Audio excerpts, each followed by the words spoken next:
Welcome, here I've got CUBOT X20 and I'm gonna show you how to use the camera promote at this device. So let's start by tapping on the camera button to open it, and for now we are on standard photo mode. From here let's go to the right corner button. When we pick it, we get access to more modes of this camera. One of them is the Pro, so let's tap on it to get access to it. And this mode gives us possibilities to choose some shooting parameters by yourself. This is useful when we want to learn photographic skills or making experiments with photography. So let me start with this settings bar. We have three options. Let's go from the left. The first one is the white balance, so we can manage the temperature of our picture. It depends from the light we have in the area where we take a photo, so by using this slider and going to the right we can pick the tungsten light,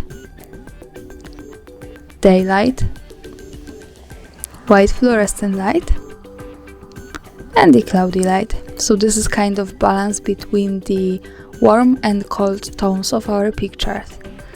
Now let's move to the beginning of the slider, so this is easy way to go to auto settings with that. And let's move to the center, to next one parameter, the ISO. Here we can manage camera's sensitivity to light, and we can pick the spectrum between 100 of sensitivity, so make it less sensitive, and going to the right to make it more sensitive to 1 and 6,000 of it, so this is really wide choice like this kind of camera. Of course, to go back to auto settings with ISO we have to slide again to the left to the beginning of the slider.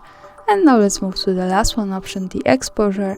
So here we can manage the light of our picture. Now we get access to different slider than the other ones. We are at the center on 0 parameter. By going to the right we can make our photo more bright. By going to the left we can make it more dark. To go back to auto exposure we have to slide simply to the center to 0. And this is how to use these settings. Now let me take a picture by managing them, so let me start with exposure, a little bit brighter, then ISO, maybe 200, and the white balance. Let's pick the daylight. To see my photo we have to go to the left corner at the bottom, so we can get access to the gallery. And this is how it looks like. Thanks for watching, subscribe our channel and leave the thumbs up.